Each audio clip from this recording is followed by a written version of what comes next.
Welcome back to another episode of Decoded, a Lost Codex podcast. I'm your host, Jesse, the writer, director, and narrator for the Lost Codex episodes.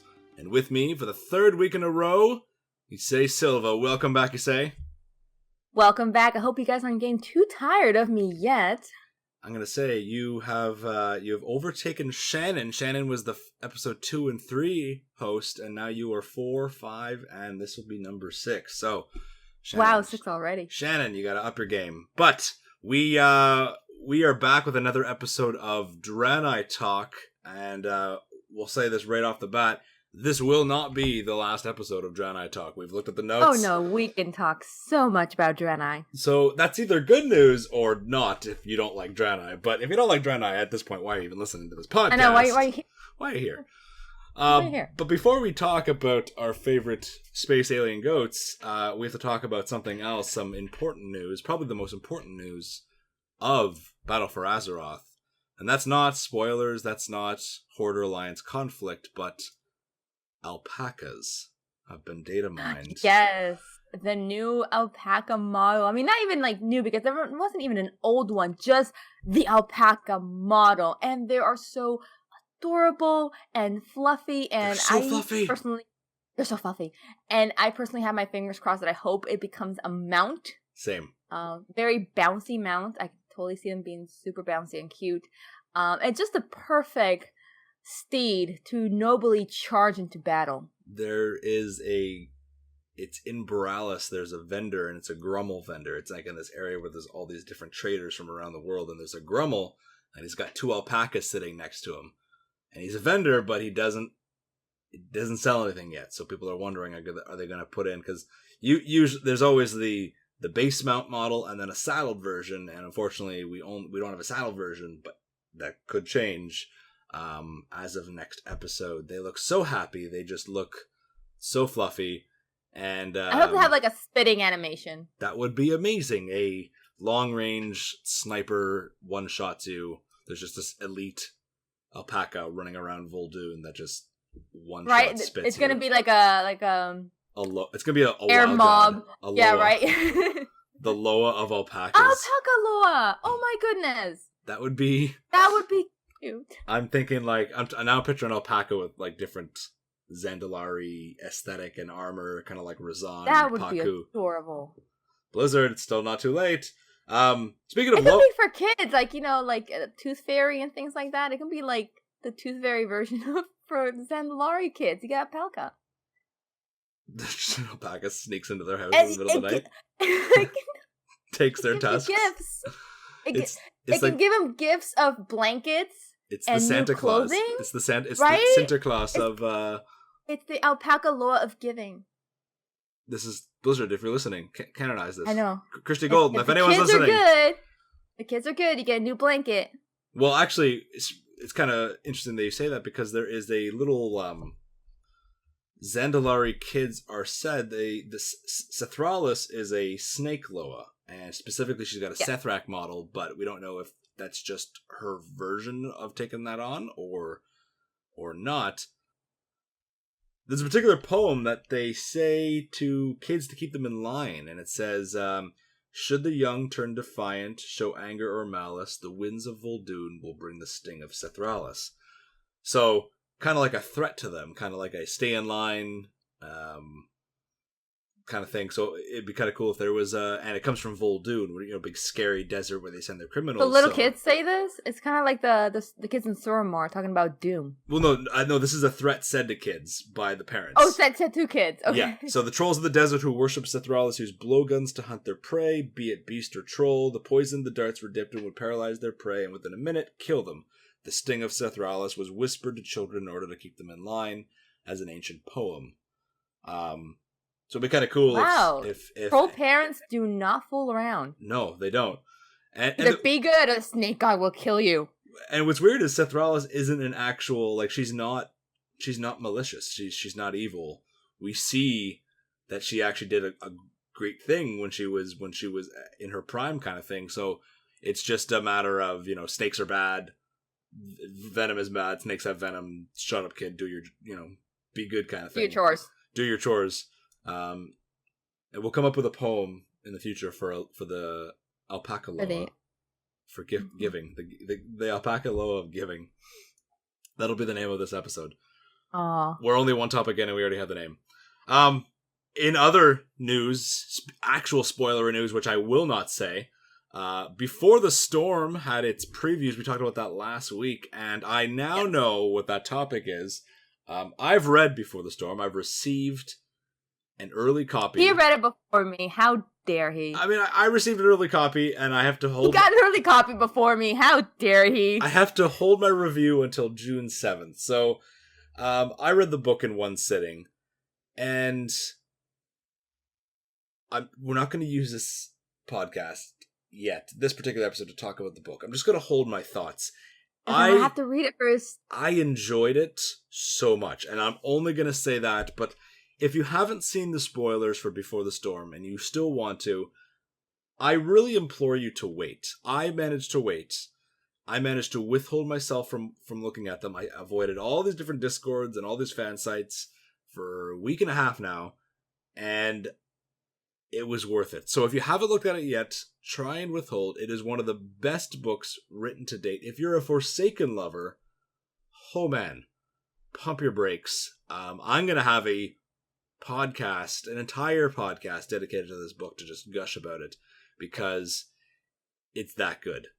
And if anybody has an extra copy lying around that they like to send my way, my inbox is open.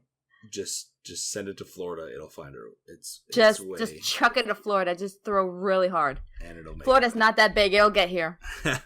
Overwatch Anniversary came out earlier this week, and a lot of cool new skins. Really cool feature is they allow you to buy old skins from all the old events. I saw some people were mad about that, and I thought, why? Bless you, thank you. Like, why would you be mad about that? That's kind of cool. Like, I know. The one time of year would be this time of year, and then you just can only get it. Like, imagine if you have such horrible luck with loot boxes, with just, RNG in general, and now you can just finally stop holding your breath, pulling your hair, and just get the one skin you want. I did notice... It's very satisfying. It is, and I did notice that the legendary skins for this particular event, not this event, but for recent past events, are still the 3K number. So the next event that I believe is coming is Summer Games. So Summer Games, I want to say Summer Games, last year's event, because it hasn't had a repeat, those are still 3K. But the first Uprising event, the first Uprising skins, for example, are 1K, but previous are 3K. So I think it's kind of gotten to a certain point where anything that hasn't happened yet, everything that's happened this year, brand new, the most recent events that haven't been doubled are still 3K for the newer skins and 1K for the first skins that happened the first time around. And as we go on, they will get cheaper and cheaper. So as of right now, you can buy. And you still have to play the game. I mean, I have some people get mad about it. I mean, you still have to play Overwatch in order to get the coins to buy the skin. It's not like, it's a pay thing. Yeah, there's no way to buy coins to buy skin. I know, you can't. Exactly. When I say pay for a skin, it's like you still have to play. I mean, you can actually just collect and mount up your coins to buy the skin you want. Don't just chuck over like $20 and hey, you got it. That's no fun. People hate fun. People just are mad about it. I know. There's one skin in particular, the Orisa skin, which just looks so amazing. And I want to talk about the Orisa skin in particular to you, Isei, because it's for two reasons. First of all, this particular skin, correct me if I'm wrong, but it's similar to a fan skin, correct?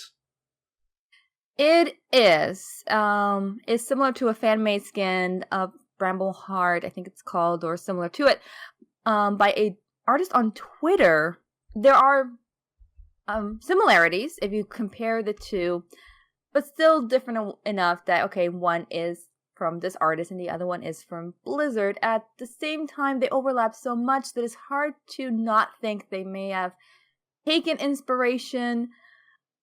And of course the artist was saying, well, they don't mind, but they would like a little bit of credit. And it's up to this point, we don't know what's going on at Blizzard. We don't know if they were inspired by, or they just happened to have made a skin and it just coincidentally happened to look like this other fan-made skin. that we don't know. We're only speculating at this point. And if maybe Blizzard could one day clear that up for us, that can probably help a lot of fan artists as well that are making other skins. Because if this turns out to sour the experience, it may discourage Blizzard from making skins that look too similar to other fan-made concepts. And my concern personally with the Draenheart, the Draenei Vindicator skin that I concepted for Reinhardt, is that, oh my goodness, did I just shoot myself in the foot? I like this concept so much that I drew it, but if by drawing it, now Blizzard's going to go, well, now we can't do that. And I think that looking at the Orisa skin and looking at the concept skin, like as you said, there are clear differences, but there's also some things very similar. The I think it's called the Protector of the Forest or Guardian of the Forest, and yeah, it's I'm a little unsure because there's like her little tabard front that dangles in front. They're both leaves. Yeah, that's the biggest like similarity. And Blizzard kind of took that concept and changed it to themselves, but was it something they saw, or was this just happen to be something on their own? Ultimately, it's Blizzard's universe. It's Blizzard's game. Yeah. Anything we That make... is the thing. Whatever an artist makes, fan art, concept art, things like that, artists, remember, we are working with Blizzard's brainchild here. Whatever they make, and whatever we make fan art content of, it's ultimately theirs. We're taking what they created and just building upon it, but in the end, it is theirs. And Blizzard, especially Overwatch, Blizzard as a whole, they're so involved in the community that if Blizzard truly and well, the artists in particular, saw that skin and decided, you know what, that was an inspiration, it'd be cool if they announced it, but there's no requirement. And where I think... But then you kind of can tiptoe into iffy legal issues and things like that, because while Blizzard owns it, it is still the conceptual brainchild of the artist itself, and again, it could just get into a sticky legal situation, blah blah blah. So I do understand if Blizzard just doesn't say anything. I would hope that the artist, not just like this artist in particular, because they did say that it's cool. They would appreciate some credit if it was that, but you know, they're not angry. That was the point of I saw their tweet, is they're not upset. No, they're not upset. They're not angry. It's just that, especially as an artist, when we do create and it is picked up and inspires others, we just kind of want a little flag to say, "Yay, I did that. That Woo! was me. That was me." And I really hope that, especially when you do your Draenheart skin, when you post your Draenheart skin, like the official version that you do, you make sure you post the warning message. By the way, Blizzard, go ahead. This is yours. I know, flat please. out. Please do this. When I looked at it, it brought us back to the first conversation we had about it of whether or not these crossover skins are cosplay. And this example kind of counters the weird orc Doomfist, not a cosplay. Because they said Doomfist was cosplaying. Yeah, he had like this very badass cosplay, and I think it was because his head is so small, like they couldn't give him the proper facial structure for an orc. That's true. But for Orisa, it's flat out. She is this guardian. She is made of stone and wood, and I think if you're gonna do a helmetless version, just go full on Draenei. Try your best. Let's go full Draenei. Full Draenei. Just plop a Draenei in Overwatch. But keep it within the same sort of base structure of. That's the thing. It's like head. Considering like 3D modeling and things like that, it's easier to draw over rather than create. Mm-hmm. And if we are gonna go like full Draenei, the tail's gonna be an issue. Because if they do go for something like that, they're going to have to make a tail, texturize it, add a physics, motion, things like that. And that's a lot of work. Didn't they, so for Symmetra's dragon skin, give her a tail? They did, and it was probably a pain in the butt. It's more like I'm it's not more to like say, a kilt, but yeah. Oh no, there's a tail. but No, I know it's her it's hair. a tail. It's her hair that's the The tail. hair kind of, yeah. But it's still work. It's still a lot of work, and I would hate to have the 3D animators, be given more work to make a skin. So I mean, I would make it with the tail if they do decide to be inspired by and decide to not put a tail at the end. I won't be offended. I'll be happy just to see it. I'll be happy. If you're listening to this, Blizzard, make it happen. Make it happen. And I don't do it just for me. There's so many Draenei fans out there, so many Maraud fans out there as well, that this would be such a nice token, a nice nod to Maraud and those Draenei players. Not even to them, but to Darren DePaul as well. Like Darren DePaul as well. He can literally kill two birds in one stone. He can do both of them in such an amazing way, and I think that if they're ever going to do a Reinhardt Warcraft crossover skin, Uther is a good concept as well, but there's already enough Uther-like armor on Reinhardt skins in game that I really hope Blizzard just kind of goes out of the, like, Blackhand. Blackhand makes sense for Doomfist, but I never imagined it. I never thought, Widowmaker Nova, everyone saw that. Magni Torbjorn, everyone saw that. Yes. Butcher Roadhog, I had seen a couple versions of that, so that that made sense. Yeah. Blackhand Doomfist was like, whoa. I thought they were gonna go with Stitches, to be honest. Stitches. That's actually Butcher. That would have been pretty cool. I think it's because there are already a couple of Warcraft ones, but no, that's dope. Yeah. I honestly think Brigitte will get we'll get the Crusader skin from Diablo, so I'm hoping to save. I'm hoping to save Reinhardt for Warcraft. Yes. Speaking of Warcraft, some unfortunate, sad news. On May 24th, Total Biscuit John Bain passed away after a long and hard battle with cancer.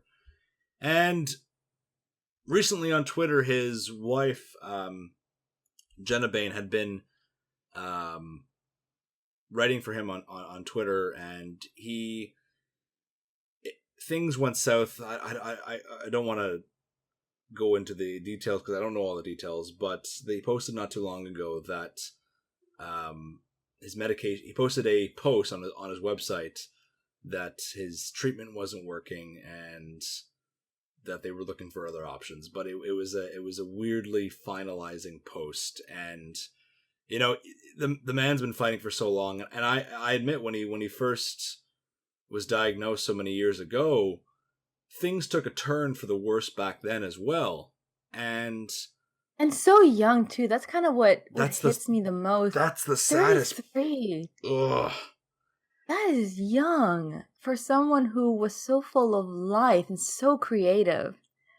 I remember it's so unfair. Years ago when he was first diagnosed, there was a point where and again, I don't know his full journey in detail, and I don't really want to go into full detail because even if I did, but I remember it kind of went south and things took a turn for the worse. And I remember seeing a post from him saying that he was scared and he wasn't sure what's going to happen. And this was years ago.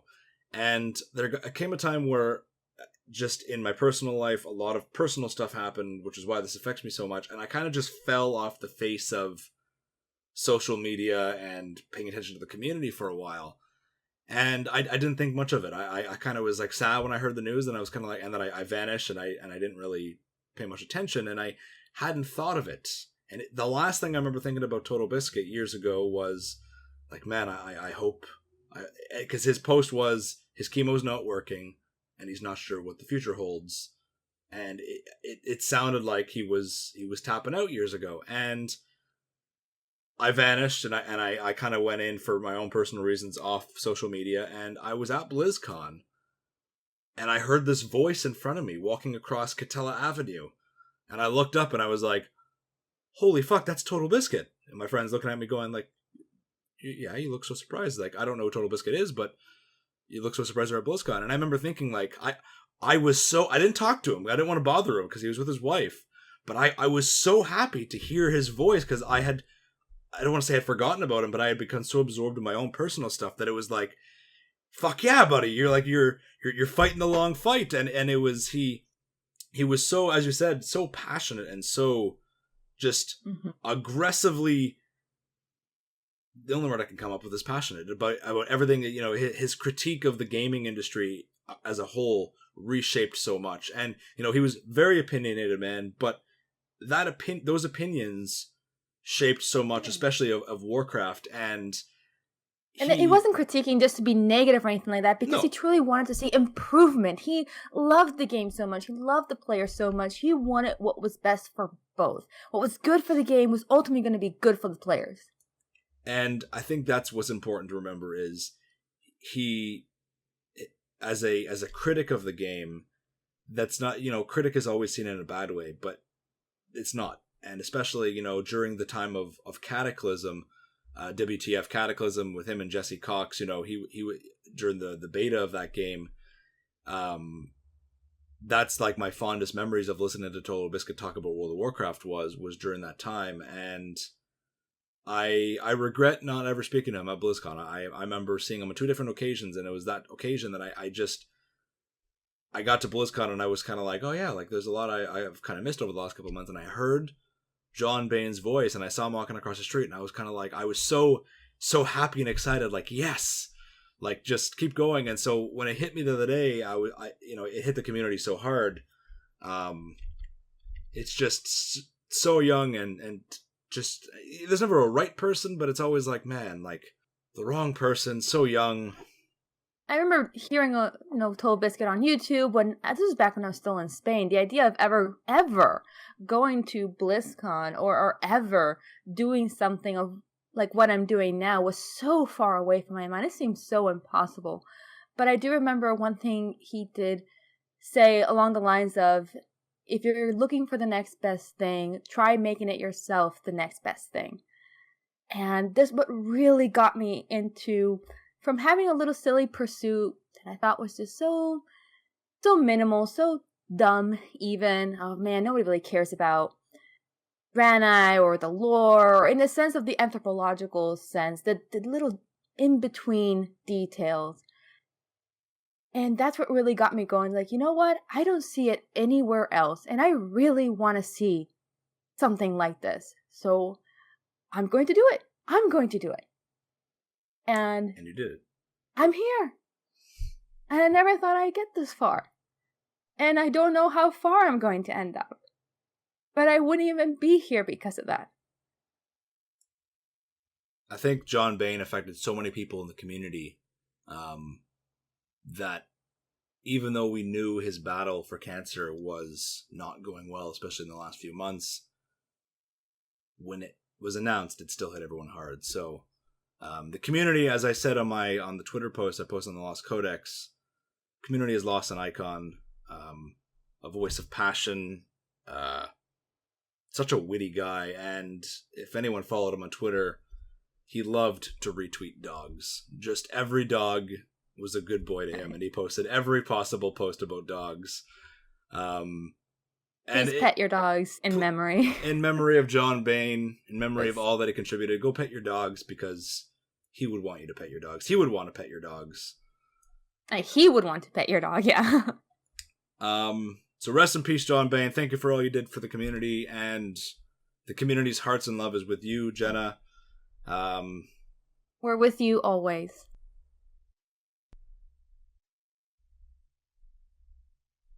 On to some more, I don't want to say happier notes, but, you know, that's not the warmest introduction news for our podcast, but some birthdays.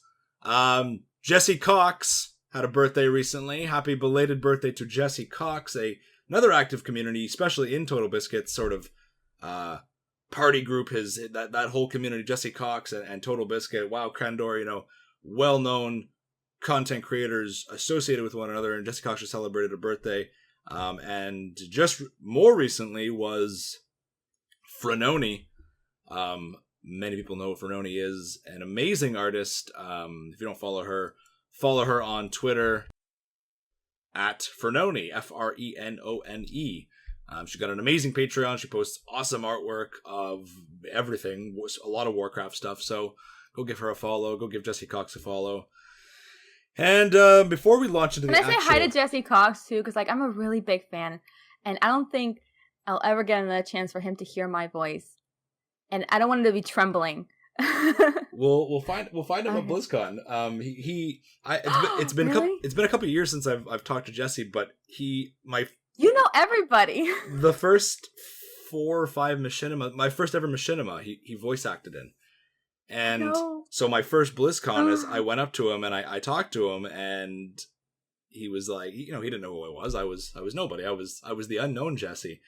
And I said, hey, Outbreak Lordaeron, the machinima. He goes, yeah, I voiced it. It was amazing. And I said, well, I'm the writer, the director. And he was like, oh my God. And every year since then, and I remember we were standing outside the convention center waiting to get in line, and I was with my friend. We had just met my friend Steve.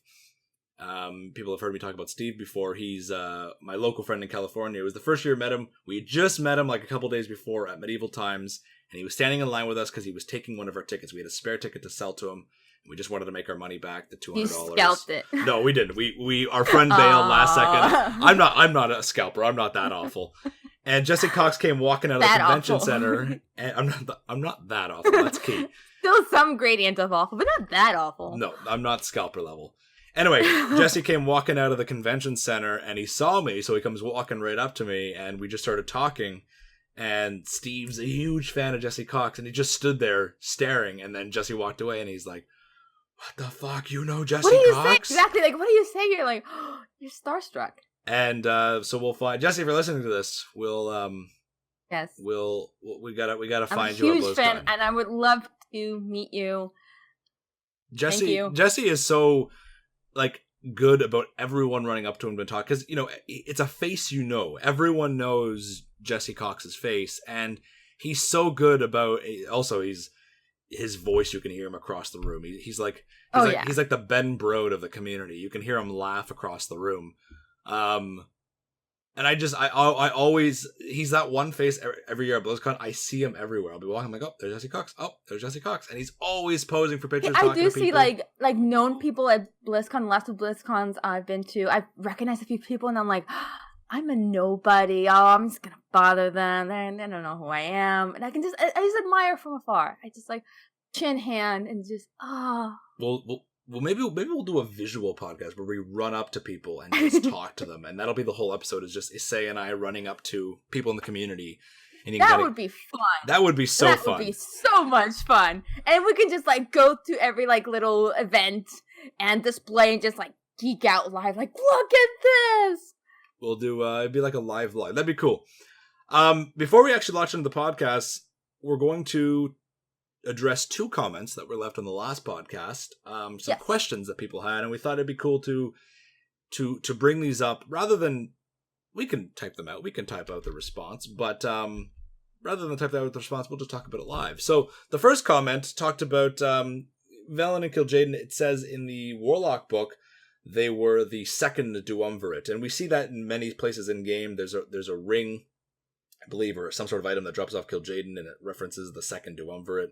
And that's Velen and kil'jaeden. Duumvirate means two leaders, but the second duumvirate. So, who's the first duumvirate? And I remember that question came up when I was writing History of the Eredar Part 1, is we know Velen and kil'jaeden are not the original leaders. We don't know how many leaders were before them, but in that particular episode, when I'm talking about the leaders, I show Velen and kil'jaeden, but then I show 2 other Eredar, a lady and a dude. And that was just a creative choice to show the first duumvirate represented. Placeholders, pretty much. I made up my own models and stuff like that. And we know nothing about who they were and what they could do. And I'm just going to bring up here History of the Eredar Part 2, because I thought I had that script open, but turns out I did not. History of the Eredar Part 1. Well, we could probably talk about what does the duumvirate do. Wow, say that 3 times fast. And then just kind of speculate who they could have been, but we really can't say names. We can't even say if they were men or women, because we just don't know. There is no, up to date, any source that really links us to who were the first triumvirates, were there any before this first, and what their roles were. We can speculate based on what Velen and kil'jaeden did, but beyond that, it's really more up to speculation. I think it also mentioned the question, like, and were they tyrants or something like that? Well, I have here, there's a particular, and I don't know where I got this from, and I want to say it's either Chronicle or one of the artifact books, but it says Eredar society was led by political regimes that consisted of multiple proficient leaders, and that's the particular line I wrote for History of the Eredar too. But the word regime, I took that from somewhere. I took that from a source in game. I can't remember where. Regime you automatically think negative of, but my sort of headcanon is because Draenei or Eredar are so long-lived, the first duumvirate, there's a chance they were the first leaders, and maybe it started off as just the lady. Maybe the first official duumvirate. Maybe before them, they might have had any other leadership, but it wasn't called the duumvirate. It could have also just started with one, because we know the duumvirate turns into the triumvirate. So it could have been, a dude or a lady, and then someone else comes along and creates the first duumvirate kind of thing, and maybe one of them dies out, so it goes back to being one leader, and then that leader steps down, and up comes Velen. Maybe there's no official numbers, just who happens to be the leaders at the time. True. And this is, again, as you just said, this is all speculation. We're just kind of going off of all we know is... Based on what we know currently, we're just speculating what could have been. A lot of technological advancement happened during the reign of kil'jaeden and Velen, so one can assume the foundation of society may have been established during the first duumvirate. Maybe, it says specifically that Thal'kiel helped create many of the cities across Argus. The vast, huge cities. But Thal'kiel was never really a leader either. He was more an architect. He was a leader of his organization. Well, yeah. But he wasn't the leader. In original lore, before it got retconned in Legion Beta, he was part of the triumvirate. It was Thal'kiel, Velen, and kil'jaeden. But it didn't make a lot of sense, so they changed. They knocked him down a notch, so he was leader of the Awakeners. And the fact that he helped build many cities. Well, not to say he could not have worked closely with the triumvirate. That's true. But when he built many different cities, there's that implication of, okay, so how many cities existed before Thal'kiel? Thal'kiel came around and rose to power during Velen and kil'jaeden's time. So what happened before their time? And it could have just been the establishing of society. It could have been the more primal Eredar and the more settling. It doesn't really make sense. That's been what? That means 2 generations? An entire society was built? How does Eredar society evolve and expand? We can assume it's parallel, say, to the only other long-lived race we have currently right now, Night Elves. They've established empires, they expanded, and cities rose and fell, but this wasn't all done in a single generation or two. This took several generations to accomplish. Several, but it was quickened with magic.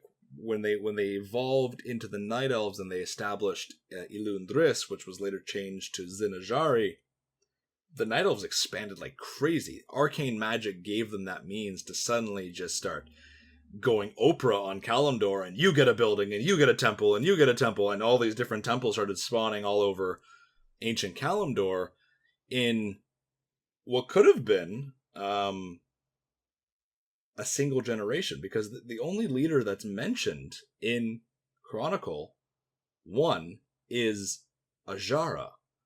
And but there was a queen before her. Okay. Strong-willed and manipulative, Azara possessed far more magical talent than almost any other Night Elf. As one of the Highborn and sole heir to the throne. So she was an heir. She had been long fascinated. There's no mention of a mother here. Their only relative, it says, is Lady Vosh, and it's not even relative. It's one of her handmaidens. And her coronation ceremony lasted days. So, but in she was an heiress, meaning that she was due to inherit the throne, meaning that she was from royalty, meaning that she probably had royal parents. And that's a fair assessment. In Chronicle 1, it mentions how fast the Night Elves expanded. So maybe she was, she's second generation in terms of her parents were the very first leaders. Chronicle. So basically, her parents built the empire. Azshara just inherited it. And she actually helped expand it a lot too. I believe at Azshara's behest, expeditionary forces were sent out to explore the world and expand. So they built the Elun Dris, the capital, and Azshara actually expanded it. So all the different corners of the Night Elf Empire, all the way to what is now known as Dire Maul, to the Night Elf ruins in Northrend. Yeah, that was all her. That was all theirs. Yeah. So back to the Eredar. I know, right? We'll talk about Night Elves in a different podcast because they're also very fascinating. That'll be 6 podcasts on its own. Next 6 podcasts. The next 6 podcasts. So with the Eredar, maybe it was the same thing. Maybe the foundations were built with a generation and different villages. I want to say at least 2 generations to be safe. Fair. Especially, and we know the Eredar are so much longer lived than the Night Elves, and their magic was just unparalleled. Like, even to the Night Elves at the height of their power, the Eredar were one of the only races that we know of. But that's the thing, like, a Draenei generation would be how many inhuman generations? Yeah. That's kind of like the equivalent we need to go for. Maybe it is 1 or 2 Draenei generations, but that would be what, 10,000 years? How often? And that goes to how often do Draenei reproduce? Yeah. How often do they? Exactly. But we'll get to more like Draenei biology, anthropological lens work in another podcast, because that's also very fascinating, and we need to tie this all together somehow. We do. Quickly, we're going to cover the next question because we are 40 minutes into the podcast and we haven't even started the podcast. And we're still not even started. So this question comes from a viewer on Twitter. And in short, it was a very, very long question, and I love questions like this. Basically asked, the Eredar are native to Argus, and we know that, I'm just skimming over the question here. They asked, why is it when they lose connection to the light, they become broken? And he asked, what if there were 2 Eredar? And there's mention of space travel. They developed technology for space travel. And I think the thing to remember with space travel, this comes from Big Salsa 32 on Twitter. The thing with space travel is to remember they hadn't left Argus before the Naru.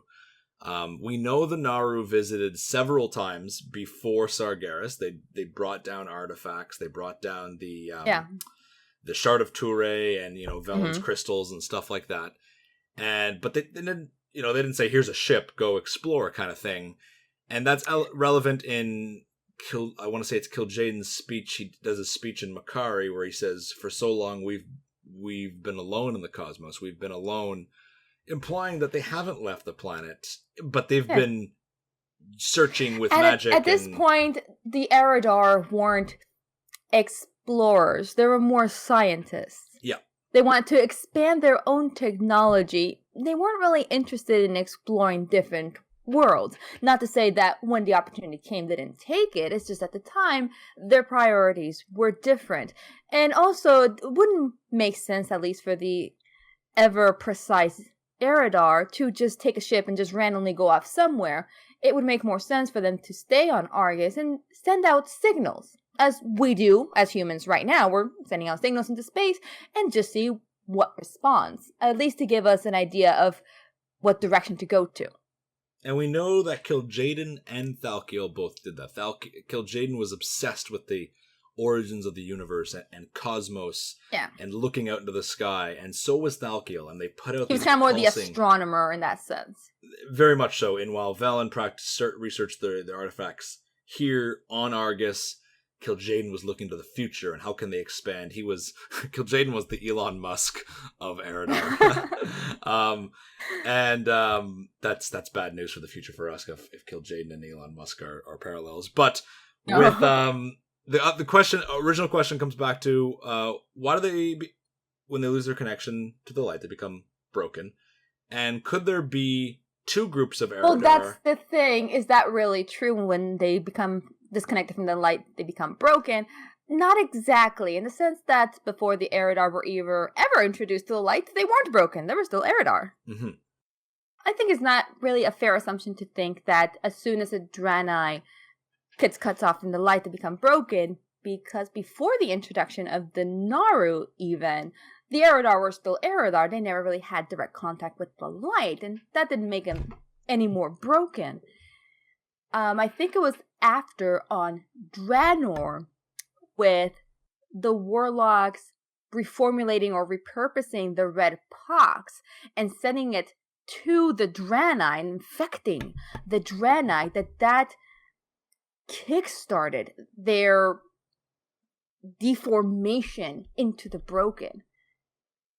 It was basically a disease that one of the side effects was cutting them off from the light. But it's not that once a Draenei gets cut off from the light, they suddenly start to become broken. And we see that with the Eredar on Argus, with the broken that are there, the broken who are left behind, the broken who hide in the ruins of Makari and across Crocun. But they were in contact with the void. They weren't suddenly cut off from the light. Right. It was one of the side effects of being broken. And for all we know, they're just repurposing a model. Because they do have models where they have tentacles and the void. Well, what I was getting at, sprouting out from their bodies. But that doesn't mean that they're broken in the same way as we know the Exodar and Outland broken to be.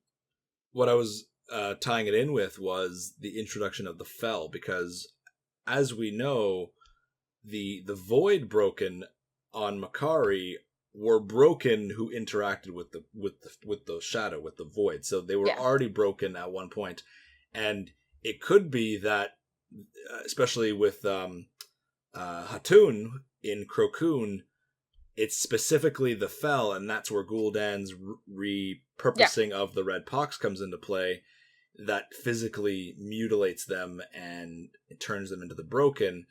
The void is a whole other issue because they were broken and then tapped into the Fel. But I think that the key important part is it's not so much the cutoff of the light, it's the introduction of the Fel to the Draenei in a not empowering way. Fel is a very sickly kind of magic. It can kill you, it can drain you, but it can also empower you. And we see Fel empowered Eredar, but we also see the sickly broken as well. So there's two levels of the Fel magic here. So I don't think there was two types of Eredar. The original question was two types of Eredar, the light Eredar and shadow Eredar. The golden age of the Eredar refers to like their intellectual and the... Exactly. It's their version of a golden age. Yeah, not physically golden in terms of the light. Of holiness. It's golden as far as intellectual and scientific boom of the Draenei. Velen was weird. Velen was a weirdo studying the Naru. Everyone was like, what are you doing? He was like that one hippie dude. He was like, like, why are you studying man, this is light, cool. the spirituality? The spirituality, you can mathematically equate spirituality. Ha ha, Velen. All the mages are like, nerd, even though they're in their halls studying the arcane and stuff like that. Velen was studying the weird... Well, technically, they'd be the jocks of the Draenei. They would be. The Eredar mages would be They'd be like the mental jocks. Like, oh, no, yeah. They'd be like, studying the light, what a loser. I'm gonna go lift. Pushing Velen into lockers. I'm gonna go lift my arcane textbooks now, and you go play with your light dolls. It's true because they do have that sport on Argus where they have it's basically like magic tennis. Yeah, arcane tennis, the ping pong or whatever, the badminton. Yeah, right. The arcane badminton. Magic was the exactly because imagine like. Considering how volatile arcane is, the ability to pass it along from, I guess, player to player, still maintaining it under control and controlling that ball of energy to throw it where you want it to go probably requires a lot of magical expertise. It's probably not an easy game to play, and probably not an easy game to master. So that's why only mages can play it. So there really are the jocks. We'll say the mental jocks. We'll lock in right now and say that Draenei and Lightforged as a connection are Azeroth's most powerful mages. And this might upset some blood elves, this might upset some night elves, but this is fact. This is fact. We're locking it in. They knew the arcane before trolls could even spell arcane and turn into night elves. We are 9 minutes into this podcast. Right. So let's launch into this. We left off All right, we hope that answers your question. But feel free. Have any more questions? Mm-hmm. I was just going to say, feel free to add a follow-up, Big Salsa 32, and we can cover that next episode. But if anyone has a question, leave it in the YouTube comments, leave it on Twitter, leave it on Essays, Tumblr, wherever, and we'll try and get to 1 or 2 questions each episode to discuss in the introduction, especially if there are not a lot of news to talk about, even though there was a lot of news to talk about this week. We ended with talking about the different aspects of society on Argus last time with counselors and the orders and stuff like that. But we're going to just launch into the departure from Argus when Big Sargeras approaches the leaders. And we had that idea last week that Thal'kiel may have been the one to introduce Sargeras to the idea that there was a Titan soul within Argus. We know that Thal'kiel made these machines to resonate with the very magical essence of Argus, and maybe there was a sort of heartbeat-like feel, and that's what got Sargeras so obsessed. 2 birds with 1 stone. Gets a Titan, and also gets the amazing Eredar as lieutenants for his very chaotic army. Yeah. So he approaches Vel and kil'jaeden. At this point, Archimonde, who rose to be the leader of the Agari order as a whole after deposing Thal'kiel, eventually becomes so well liked that he joins the Duumvirate and it becomes the Triumvirate. Sargeras approaches in Titan form, not in Fel corrupted form, but in his original form. No, you gotta make a good impression. You have to, and I think in Rise of the Horde, even though it's came out a long time ago, it's described he's as this beautiful visitor. He's described as this radiant, beautiful visitor, and then when we see it in the cinematic, when Illidan's taunting Velen in the 7.3 introduction, in the flashback, we see Sargeras as like a hologram, and he's all light infused and stuff like that. Yeah. Not evil looking. You know, you don't want to scare them off. Of course, no. I'm sure he will also take a form that is similar to the Eredar at the time. If it looks too alien, too foreign, I mean, I would think the Eredar would kind of step back and I don't know if we need to trust somebody that doesn't look like us. Again, they've never had any contact with any other species that we know of. He does full on appear in his, because Blizzard did render a non-corrupted Sargeras model. That does exist out there, and that's how he appears to them. So maybe he... I know, but I still like to think that it'd be more like... Maybe it had some horns and things like that, because again, that's what Draenei physicality, it's what they feel comfortable looking at. It's a fair idea to think, because there's 2 sides to it, I guess. Would he have wanted to relate to them? Would he have wanted to appease their physical, as you said, what they were used to, or would he want to appear more godlike and more different? Would he want to have that jarring effect on, I am different from you? And the Eredar, they're so long-lived that anything not them would be jarring to them. They'd be like, whoa, this guy's weird. He's got no horns. It's that, would he have put on a... I think he just insulted every Draenei that doesn't have the horn, like the non-horned model. I did. Or any Draenei who just wears a plate helm that cuts off the horns, too, because that does that, apparently. But that's awful. It Blizzard, why? I don't go the bald look because I want my horns. Why do you force me? Is it like speaking of the bald look, I always wonder, is it like the male Draenei's version of premature baldness? Like your horns just fall off? Maybe. Just I'm too young. Oh no. Oh god, I look like a human now. Oh. So Sargeras appears and tells them, I got some cool presents for you. You just gotta, just come to my sweet party. And Archimonde, at this point, Archimonde's been introduced to the Fel, and he likes it. He thinks it's pretty cool. But he overthrows Thal'kiel Oh, must be because... fascinating. Can you imagine a new type of power of magic? And something that's so alien to them, but ultimately passion. And be the first to control it. I mean, what kind of status boost is that? That's pretty big. And they go out of their way in the Warlock book to say that Archimonde wasn't against fel magic, but he overthrows Thal'kiel because it'll earn him more political power.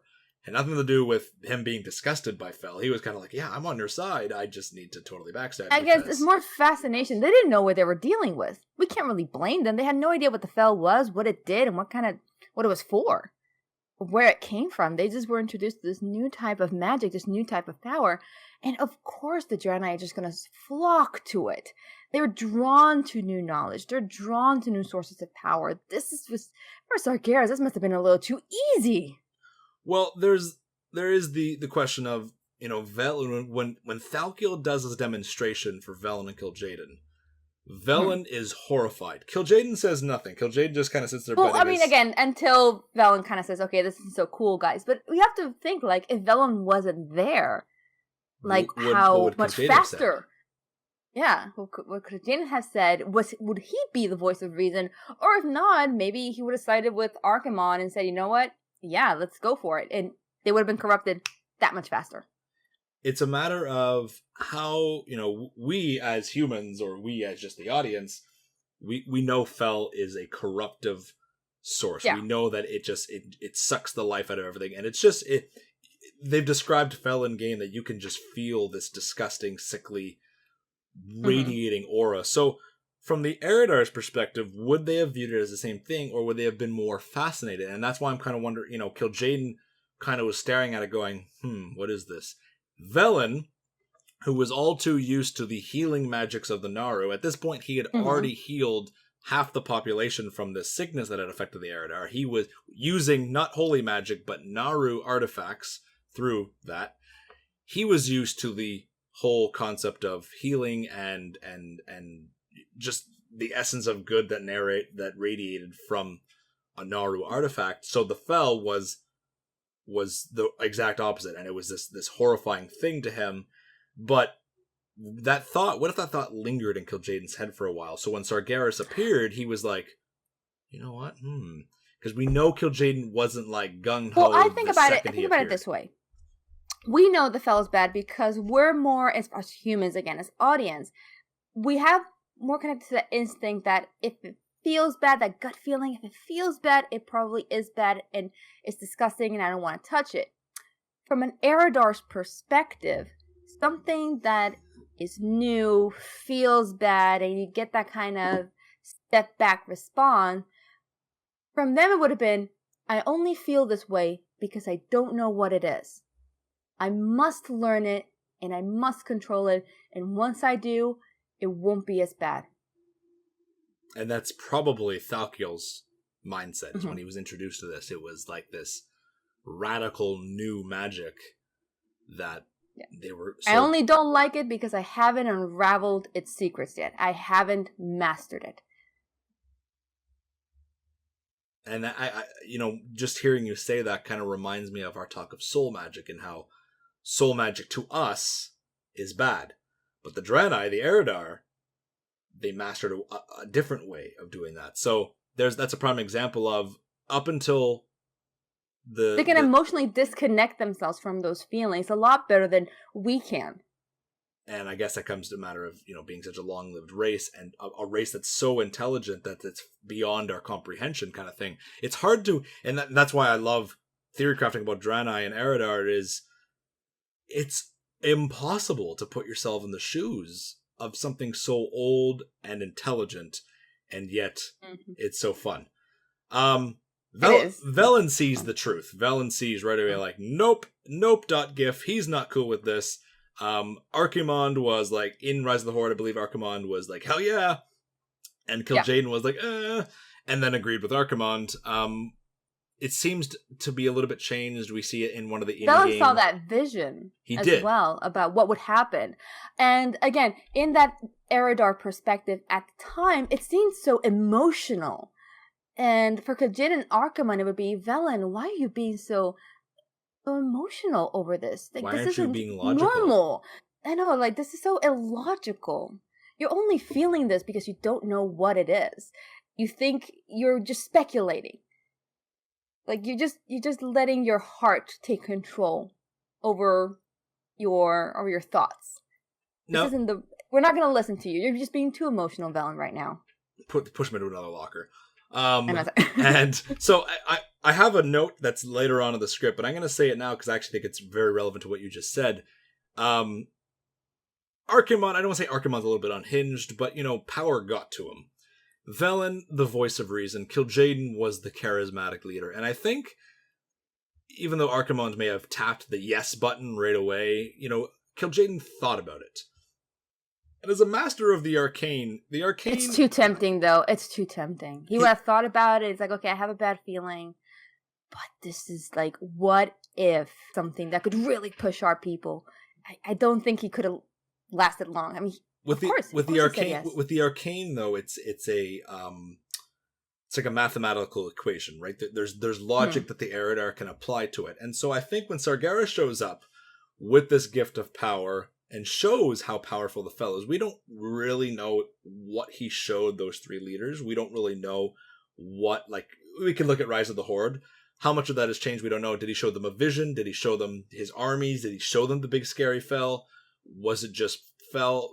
Talk about power, whatever. But whatever he showed Kil'jaeden, to me, Kil'jaeden would have kind of pulled an Elisande in that logically look at every possible perspective.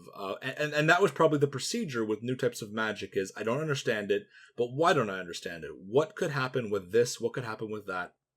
And I think it's something new to unravel. That is candy to Eredar. True.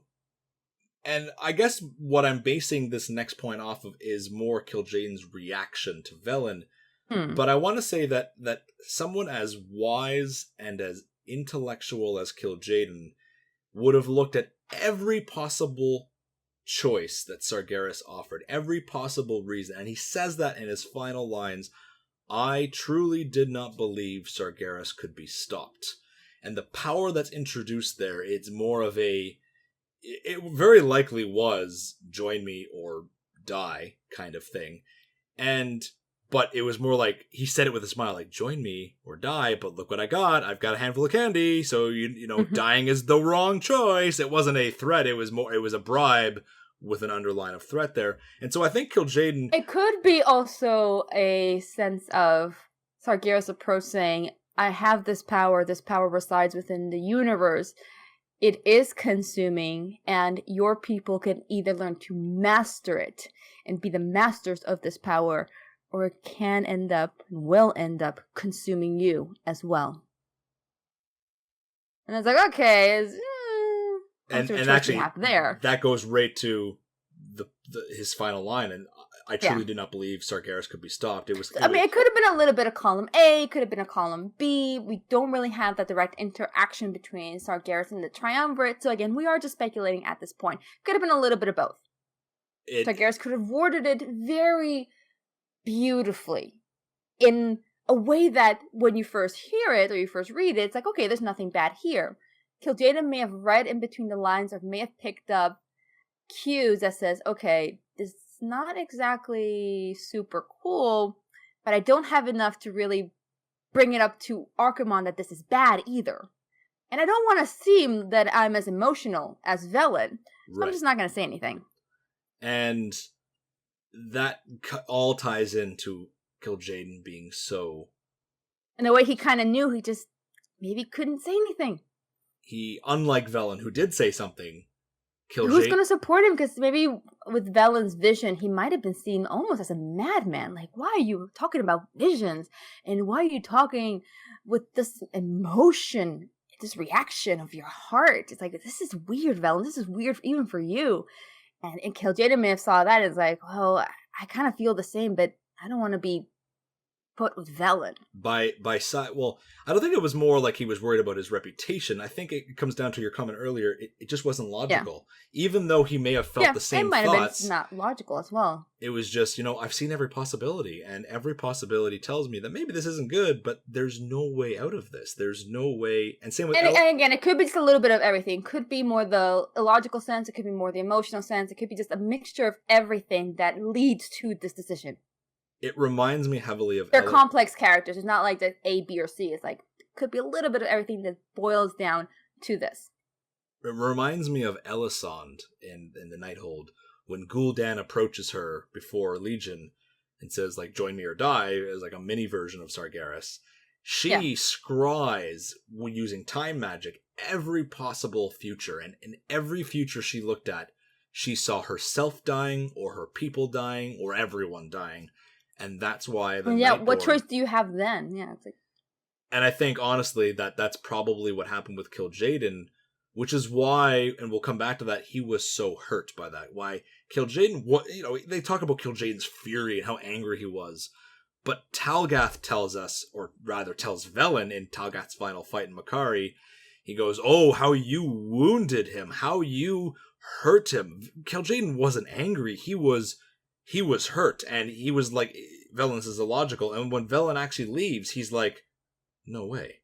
No friggin' way you just left, and it goes against everything. Velen and kil'jaeden were supposed to be these most logical pair. They were the duumvirate for some time, and the fact that Velen let his emotions get to him, kil'jaeden was just like, dude, really?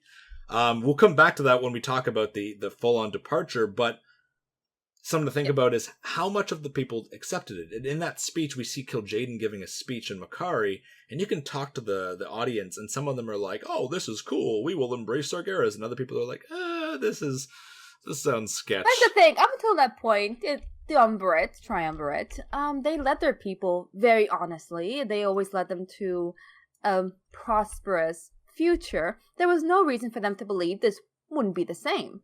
Might have been a little bit skeptical. This is something new, after all, and Draenei don't really react well to new, unknown things. But they have their faith and their trust in their leaders. And I think that is why the majority of them were okay to accept this, or were Exactly, skeptical. They had no reason not to trust them. How did Velen tell his counselors? So we know that most of the counselors, surprisingly, side with Velen. Othar, Laurohir, Akama wasn't a counselor, but he was someone important because we see him there. Doesn't have a title. Yeah. Counselor Hatun, they all agree with Velen. And that must have been so difficult for Velen. How did he tell his counselors, and how do you spread rumors of this? Okay, not only are we not going with this, but we're leaving the planet. That was a scary thought to a lot of the people he told. I mean, do we know if he shared his vision, like, visually with others? We don't know that yet, do we? No, we don't. That's actually a good point. No. In how much... I mean, he could have shown his vision. But, I mean, and then we have to ask, well, why didn't Velen show everybody this vision? Well, if you do that, you're going to incite, 1, a worldwide panic. 2, Velen probably knew Sargeras was dangerous in some way, but he didn't know in what way. If he did something like that, he could actually put his people at risk, in danger, far more quickly than he could get them out of there. And Sargeras just could have just hit the reset button and nuked the planet kind of thing. Cleave the planet in half. So Velen, in a way, probably knew that he had to save his people, but he couldn't save all of them. Do I kill all of them, or do I save a small portion of them? And that's got to be, just thinking about it, such a hard thing to do. He entrusts Talgath. Talgath, for anyone who doesn't know, Talgath, obviously a villain character, but next to kil'jaeden, Talgath was Velen's best friend. Actually, I want to go back to that, because I just thought about that decision that Velen did in Shattrath. The fall of Shattrath. Ooh, yes, I know what you're had talking to about. let some Draenei die, even women and children, in order to let the orcs believe that they killed all the Draenei. And he knew he couldn't save all of them. But in order to save most of his people, he probably had to let some of his people die as well. And that must have been such a blow for him at the time as well, because, like, this is happening all over again. I think with that specific incident in mind, the Exarchs helped him out with that, because when They did. because now they can trust Velen. They knew that they saved them. It's like, you saved our lives, and we'll gladly give ours in order to save our people because you did that for us too. I want to think people like Akama and Othar when they said that to him in Shatrath. Velen was alone as the leader of the refugees when they left Argus. So that the weight of him doing all that was on him alone.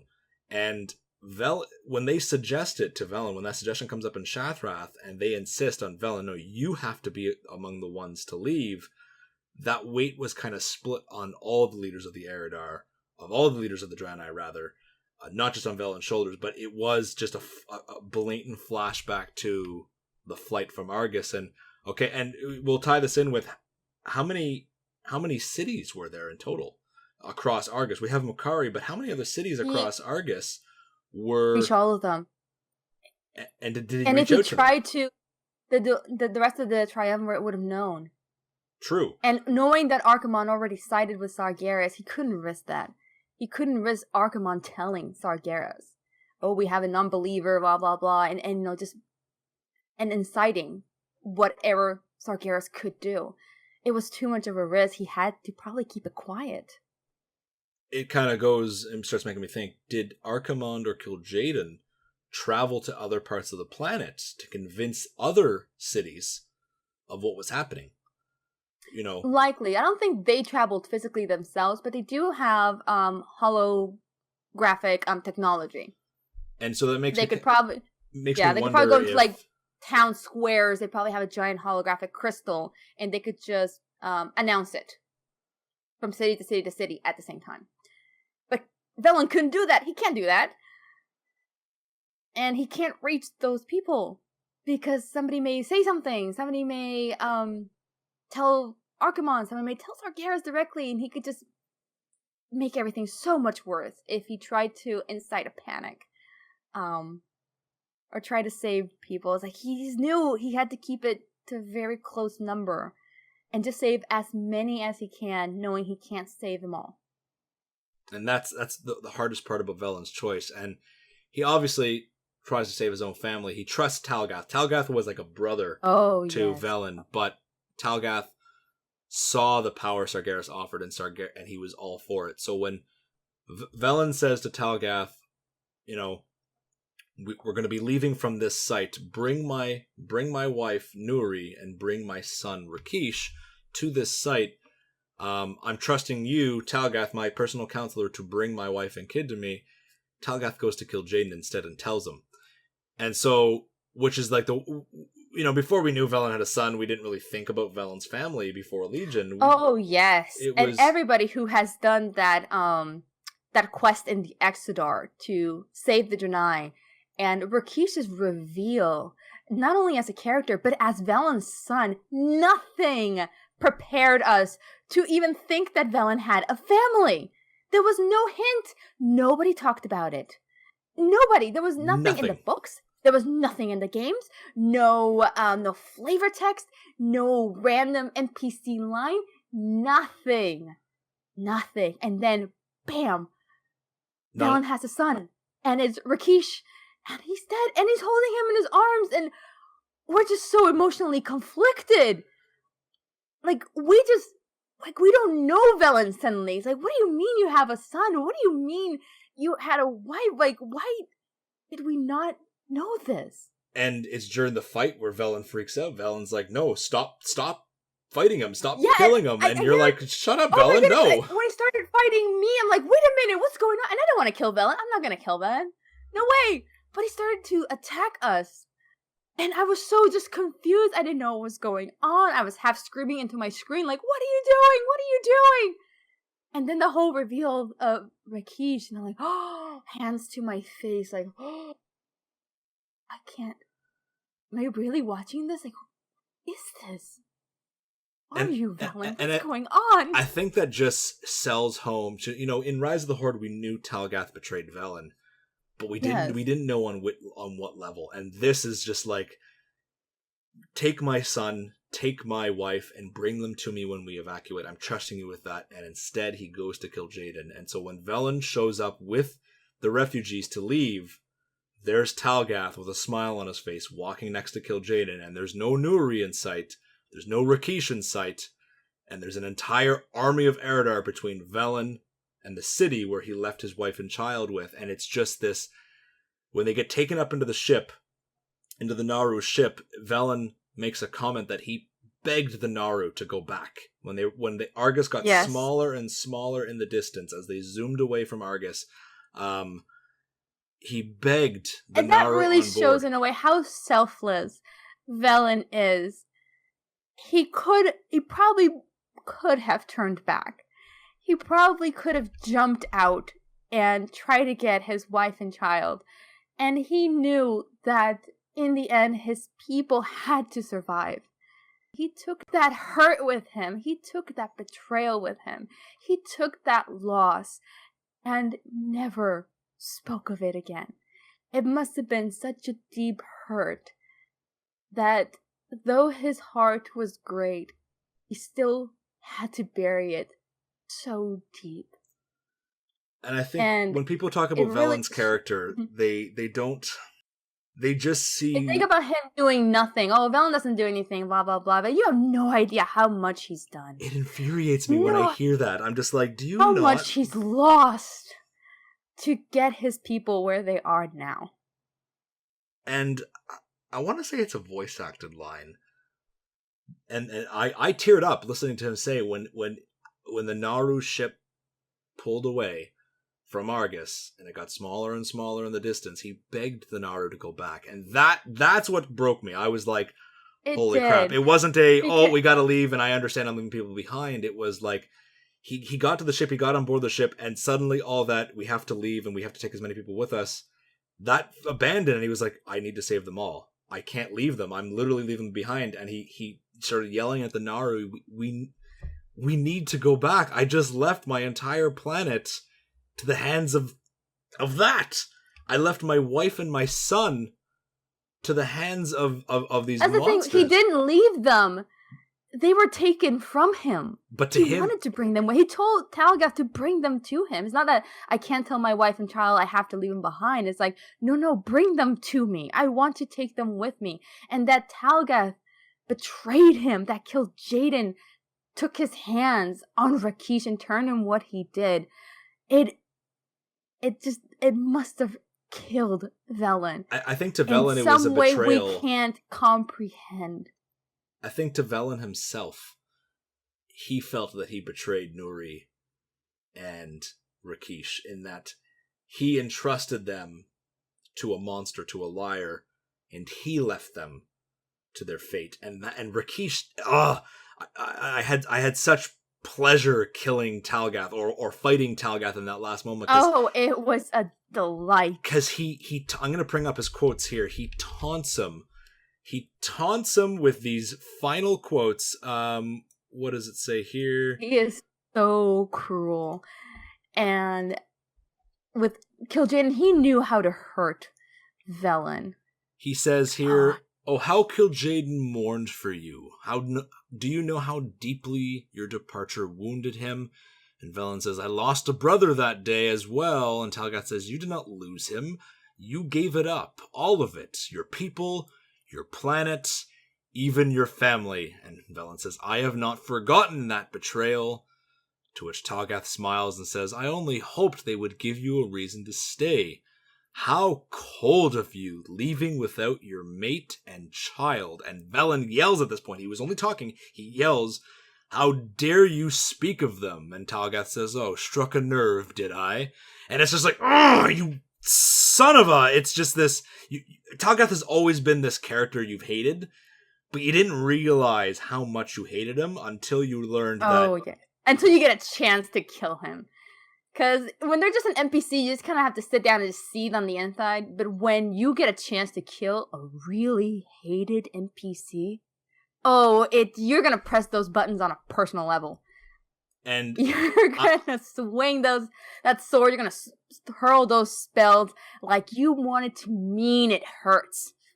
You want it to hurt. I was so satisfied that Velen, when he tries to leave, he tries to pull the villain, "I'll get you next time," and tries to teleport out, and Velen says, "No, No, this not ends this now, time. and just Not blows them this up with a time. pillar of holy fire. It's such a victory moment for Velen. So Velen and friends, counselors, politicians, they leave on board the ship. And even though we kind of concluded that he probably didn't warn other cities, there's part of me that wonders, the Naru have this need to save planets. So did they only go to the capital, or did they show up with multiple ships? We know that there were multiple Naru involved in this evacuation.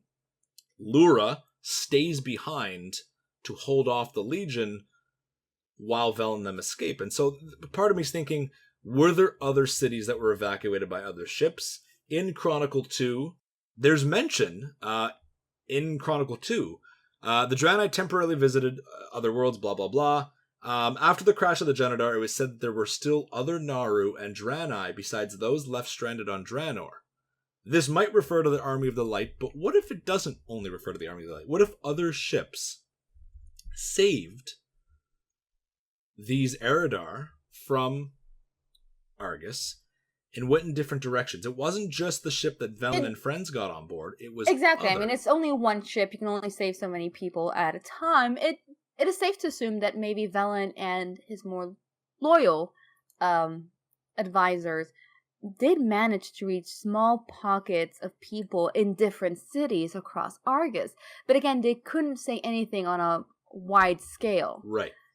So they could have just been on Velen's hold saying, okay, we gotta wait until Velen gives the signal. These ships will appear. Don't be afraid. Just board the ships. And I hope that it would be so cool to, like, eventually when we go into the cosmos and we go to other planets, if we get somewhere and bam, there's Draenei there. There's other Draenei, but they're not the Draenor Draenei. These are Draenei, a different kind of light forged or they something. evolve into the Protoss. That's my running theory, okay? They are. I think it's everyone's theory. And it's a great theory. It's a great theory. They evolve into the Protoss, this like unknown group of Draenei. Lura stays behind the Naru Lura to hold the Legion back, and yes, kil'jaeden had to buy them time. And full on. The Naru are all about sacrificing themselves. We've seen that with Toure, with Lura, and kil'jaeden decides to lock her in the Temple of the Triumvirate. He decides to throw her in there with his crest of knowledge, with his little gem, and we can assume kil'jaeden didn't know what would happen because they didn't know about the void cycle of the Naru. That's not something that even Thal'kiel didn't even know about that when they got to Makari. So that was more Zero holding it back from him. But Velen learns about the void, particularly involved with the Draenor incident. So Lura is injured. It says she's injured, and kil'jaeden locks her away in that temple. And as we know, the void state is a natural occurring state for Naru, and she was wounded, she was alone. This ties into, a big question we all had when we got to Argus is, why was Makari largely left untouched? There were some ruins, it was beaten up a little bit, but aside from broken buildings, there was no touch of Fel. The entire there's even animals living there, and they're grazing. I mean, there's large chunks of missing world, but there's animals living, reproducing thousands of years. They could have easily just wiped up any living thing left on the planet. Some of them became Fel corrupted, but they're still there. They're still alive. That's unheard of in most Legion worlds. I believe what animals are on Makari. There's the by the way, something we just learned. Right. We need to talk about. We talked about Talbuks and their evolved version. Or the pre-evolved version, and we talked about Chittenbucks last week, and I learned, and so did he say, that it's not actually pronounced Chitten. It's not. We had to look this up just to be sure. It's pronounced... We thought we were having our legs pulled, like, no way, this can't be true. I've been saying Chitten for years. It's apparently pronounced Chitin. I've asked, 4 different people, 2 from work and 2 from my family members, how do you pronounce this word? They all say Chittenbucks. Yeah. Not. My a friend of mine, shout out to Rude Goblin for pointing this out. She said, by the way, it's not a ch sound, it's a hard k sound. And I was like, are they called Kittenbucks? Whoa! And then I looked it up, and they're chitin, not kitten. No, We have to look it up because, like, no, this can't. No. So for anyone who thought Chitin, Chitin, was Chitin, it's actually chitin. So I'm gonna pronounce it Chitin. I don't care. By the hair, I will put that in my grave. Your kitey kind. Right? I'll say it by the hair of my kitey kind. See how bad that sounds? Chitin bucks. Isei is upset. So specifically about we've got the chitin bucks, we've got the Panthara, and we've got the rays. There's also that sea serpent that's in that pool, and the last one, I think it's called, and so life exists here. Which were horrible monsters. We just killed off the last of its species for loot. Shame on you guys. Not even good loot, and a world. Not even good loot. Okay. I'm pretty sure the world quest. And you can fish in Argus. Can you? There's fish. I think you can. I fished. I didn't get anything good out of it, but I fished. Huh. So the whole city of Makari folds up in the distance, and we see it's a massive city. So why did kil'jaeden leave it? Why didn't he destroy it? Why didn't he blow it up? And I think it comes down to kil'jaeden being a little bit sentimental.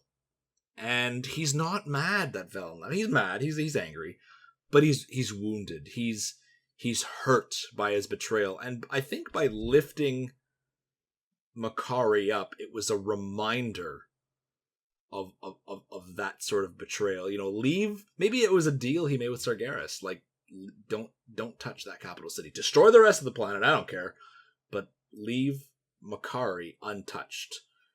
Or maybe by ripping apart Makari, because there is chunks of Makari or another city still floating up in the air that we cannot reach. It looks destroyed enough that it becomes overlooked. And I think that is still part of Makari, and I think it's destroyed for when the Legion rampaged through the city at first. But aside from that, like there's no fel corruption on Makari until Talgath and friends arrive after we've already been there. And I just thought that was interesting. And it was a nice change of pace from Antoran and Krokun horrible fel corruption look, because we got to see the purple hills of Makari. We got to see a glimpse of what it once looked like. And maybe we'll go there in the Vindicators of Argus expansion that will come in the future. Maybe. Time travel. Oh, and it was so much fun, especially the first time going to Makari. If you were a Draenei fanatic at the time, everybody, I remember my entire Draenei guild, we were just all so excited. We're like, oh my god, we're gonna go to Makari. And that first step down, and you get to see it. Beautiful. The hills, we're so scared it was just gonna be ruins, and we're just gonna get a flavor text of what it used to be, and we actually get to see it in its most glory that we can see it at the time. It was beautiful. It was so worth it. And I think you'll agree with me in saying this, it was a nostalgic rush back to Warlords of Draenor when you first see Shatrath. And it was a different enough, it was still the same structure, but the color scheme was different enough that you were like, this looks familiar. Which makes sense. They went from, their home world to just building cities with what they had at the time, and it was still recognizably Draenei enough, but you could see the difference from where it started to where they ended up. And I think that Makari was such a good use of the Draenei kit, the aesthetic kit that they made for Warlords.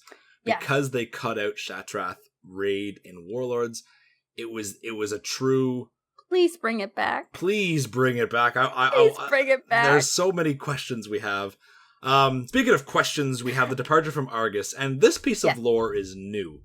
We have a ship, and the ship name is unknown. I'm going to call it, I wrote it... That is not actually the ship's name. It is because we don't know the name of the ship. Don't go around saying, oh, the ship's name is unknown. No. It's not like the Pokemon, okay? It is really, we just don't know the name of the ship. We're going to call the name of the ship, just for the sake of it, the Jesenadar. And I thought it was a clever name, and here's why. I learned at BlizzCon 2017 with my interview with Alex and Shaney. I asked about the Lightforged and whether they would think the war of Battle for Azeroth, Horde and Alliance, would be a little bit petty after fighting the Burning Legion for so long. And Alex said no, because the Lightforged were the same Eredar/Draenei who left Argus with Velen. And he tells us that there is this ship, and we don't know the name of the ship. It's an unknown name. I'm going to call it the Jesenadar. And this ship, all the Draenei, all the refugees float up into the ship and boom, off it goes. And at some point, after they leave Argus, the ship splits in two, and he makes this gesture with his hands, like the ship is severing in two. Naru magic, they can do it, whatever. You know, Isei and I joked yesterday that Velen's like, okay, those of you who want to stay with me, come on this side of the ship, others stay on the right side, and just don't stand in the middle. And hold on to something. Hold on to something. Those with good bushy beards go on the other side, and those who don't have facial hair, come with me because I'm Velen and I need the only awesome facial hair. And so the ship splits in two, and we've got the Zenidar and the Genidar. And that's why I call it the Zenidar, is because they both similar names. So the Zenidar had Zira, and the Eredar who go with her, the Draenei go with her, eventually they become the Lightforged. And then we've got the Genidar, and there's 3 Naru on board that one. We've got Dore, Quare, and Kara. Now, a little bit of why, maybe Lura was one of Zira's Naru. Maybe that's why there's She was supposed to go and just couldn't. She was left behind. She was left behind. She stayed behind. That's key. She chose to sacrifice. She chose to stay behind, yeah. So Zira is manning the Zenidar alone, as far as we know. So what's the purpose of the Zenidar? Was she like, no, we need to go on the offensive? We need to. Well, we do know that Naru actually do have personalities. They do. We saw that with Zira. Well, yeah, Zira. I mean, the most talkative as well. But also with Dore, they do have personality. They don't really talk. I mean, Zira is the only one we know so far that talks, in a sense, beyond wind chimes and mental words in our head. She actually speaks to us. I mean, could be still telepathically, but very eloquently. And she does have a personality. That Zira has a personality, and it's safe to assume that other Naru might have personalities as well. So it could be that Zira might have more of an offensive leaning.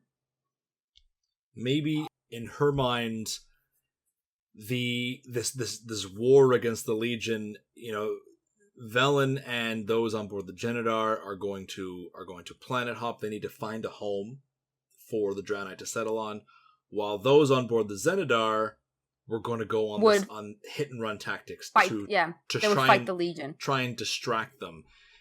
And I guess maybe they weren't counting on kil'jaeden just being this hound looking for Velen, not looking for Naru ships, but maybe there was a way he was so determined to find.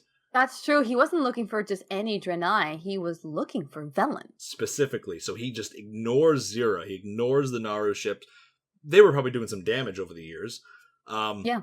And there's the whole question, and we'll have a whole separate conversation on Lothraxian aside, but Zira, were there other Prime Naru? We know that the only related Naru to Zira is Ordos in the Exodar, and Rakish is sent there with the purpose of killing Ordos. He disintegrates Ordos, and that was the last of Zira's line. So are there other Prime Naru who were not necessarily descendants of her, but parallel with her? Were there she's the Light Mother. Is there a Light Father out there? Or is there like a bunch of? Well, I think Light Mother in the sense of like, in the motherly sense that she powers other Naru, and there's others that are related to her, but Naru do not have genders. That's just something that we give them. We say she or he just because. A total side note, in Before the Storm, Sara, the Naru in the priest class hall is mentioned, and it's referred to as an it, even though we know that the name sounds feminine. Zira technically is an it. The Naru do not have genders, so the Light Mother. Are there other light Prime Narus? It's more like a reverence name, right? But what I'm thinking is on her level of ancient Naru-ness, kind of. We have different levels of Naru. We've got Adal, we've got Ordos, Quare, Dore, Kara. We've got so many of them.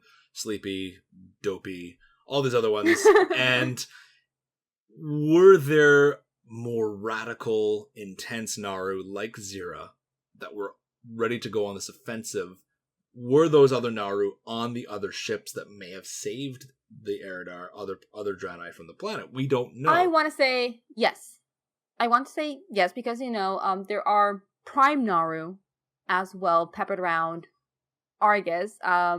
It might be very difficult to just control one Naru ship at the time.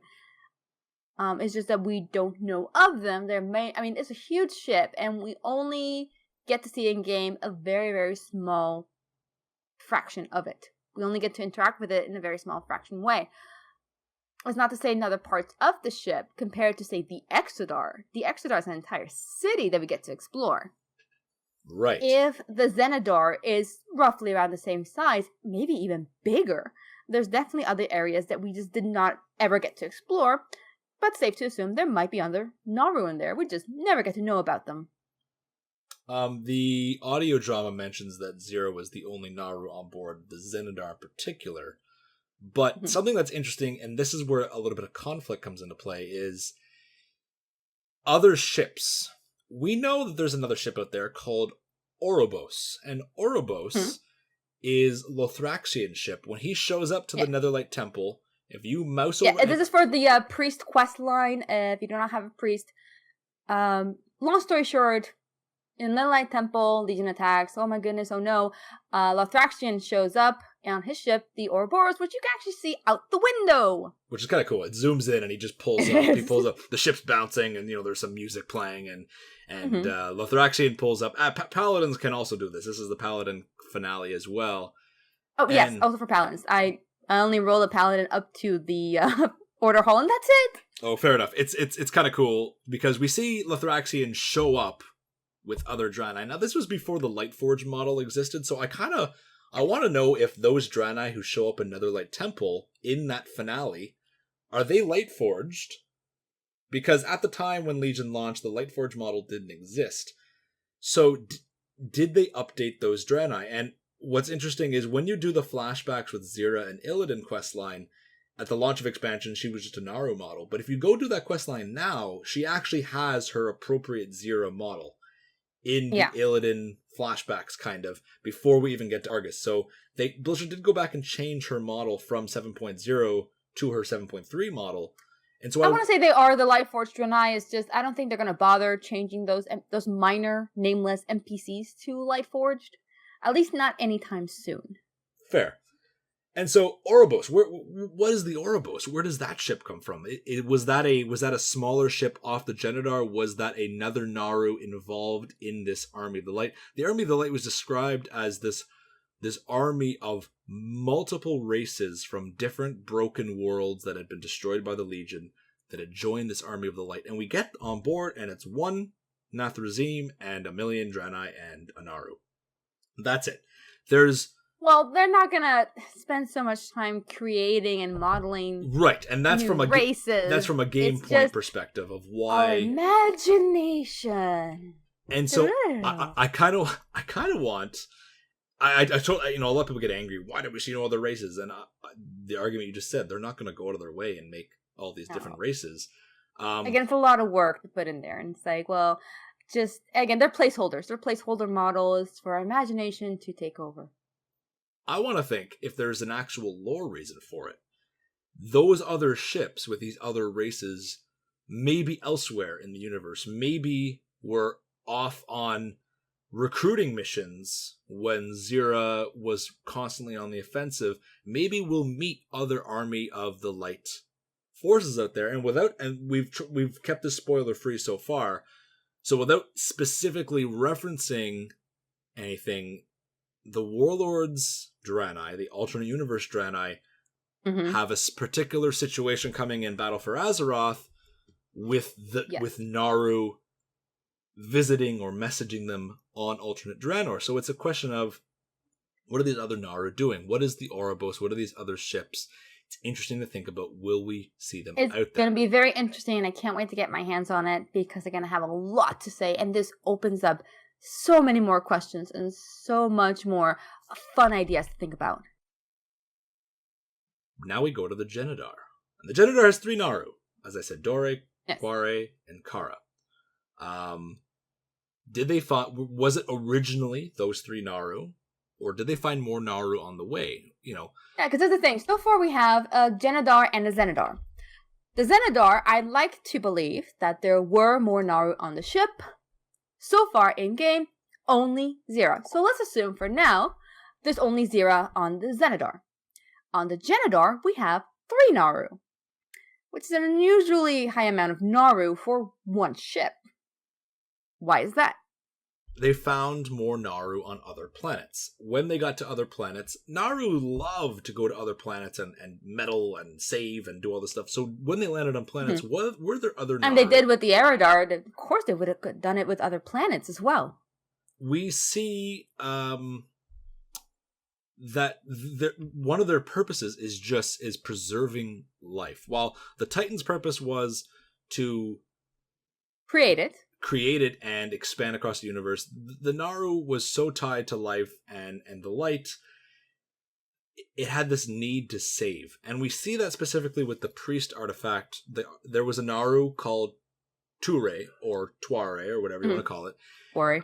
And it went to a planet called Karkora. And we don't know what race lived on Karkora, the Karkorians. And Karkora was... Korkorai. The Korkorai. That sounds cool. The Korkorai were under attack by Demencius the All-Devouring, a void being, this void terror. And Ture decides to self-destruct to save the planet. He saves the planet by self-destructing, banishes Demencius. Which sounds a little counterproductive. Just, oh my god, I need to save everyone. Boom! And just panics and explodes. Thanks, Ture, for not doing anything.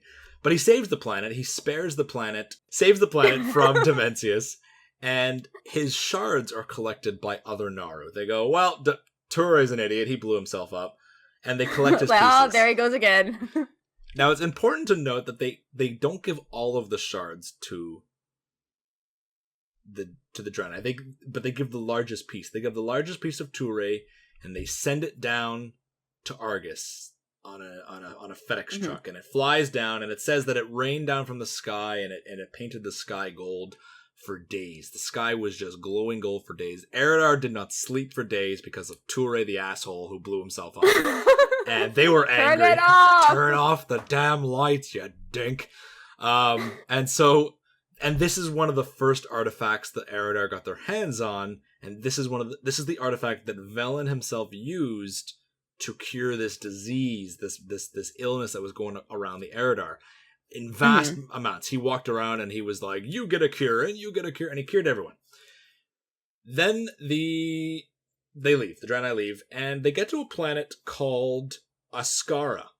And on, no, not a planet called Ascara, the planet's called Shargel. And on Shargel, they're like, alright, cool, we got a home, this is cool. And the Legion shows up, and they're like, but the Legion was waiting for them. So they were like, oh, damn it, turn the ship back on, we need to leave. And there was a lot of demons. This was one of the first planets that we know of that the Legion was waiting for the Draenei to land on. Yes. And one of the few named planets of this. And we know it happened multiple times, just as a backdrop, flavor text kind of thing. And it's kind of cool to see the names of different planets. Even though it's only referenced once. Velen gives the Shard of Ture, which was like this scepter of Naru shards, to a priestess named Ascara. And she has this vision of the Draenei living and prospering on a planet. But she doesn't see herself there. And she's like, why? Like, where is this planet? And they get to Shargel, and kil'jaeden says, no one expects the Legion Inquisition. And everyone's like, ah, damn it, we need to leave. And oh, no. They're heavily under siege. The ship's just starting up, and Ascara realizes that things are going south. And she realizes something, that the reason she did not see herself in that vision was because she's not meant to survive. She's meant to sacrifice herself. And so she steps out. The Draenei are getting cut down by the demons. They're trying to flee onto the ship. She steps out of the ship with Ture in hand, the Shard of Ture in hand, and raises it above her head. And the quote in the priest class hall says that Ture shone like the second son of Shargel. There's only one sun on Shargel, but Ture was the second sun. That's how bright it shone. The demons were like, good lord, turn that off. Payback for what the Naru did to the Eredar early on. Yeah. And Ascara... Remember this? Ascara and 70 volunteers, they're called the 71 who sacrificed themselves, rush out of the Genedar, Ascara is in the lead, and the Draenei fought with the ferocity of 1,000 Draenei. The 71 against impossible odds. The Legion is infinite. So just imagine endless hordes of demon with only 71. Which just gives a fraction of a vision of how powerful the light really is. Really is. And unfortunately, the story doesn't... And how much we actually don't know currently what the powers of the light can actually do. It kind of really humbles you, especially if you've played priests and paladins for a very long time. You're probably thinking, oh, I know everything there is to know about the light. And we actually have no idea. We just barely scratched the surface of what the light can really do. And this battle is just a glimpse of that, and a very small glimpse. I'm kind of smirking because I know what Isei is also referencing to by talking about that. And we can't say it yet. We can't say anything, but there's a lot we don't know about the light. We'll get to that. I cannot wait. But in specifically to Ascara, her and the 70 volunteers, the Jed'hin takes off. They leave the 71 behind. It was a choice. The 71 sacrifice themselves. And all 71 are killed, including Ascara. Touré is then taken into the hands of the Legion, and that story is for another time. I have an episode on it. You can go watch it. But the point is, the Naaru have this I don't want to say incessant need, but this need to save. And again, Touré saved a planet, the Kor'krai, and now saved the Draenei multiple times. And so, what other ships are out there? What other crazy situations are going on there with different Naaru going to different planets? It really makes you wonder how much we really don't know about the universe, how much we really don't know about the Naaru, and how much we really don't know about the light as a whole. With that said, leaving on a sort of cliffhanger and the unknown about the light and the Naaru and the cosmos, we have to bring this podcast to a close.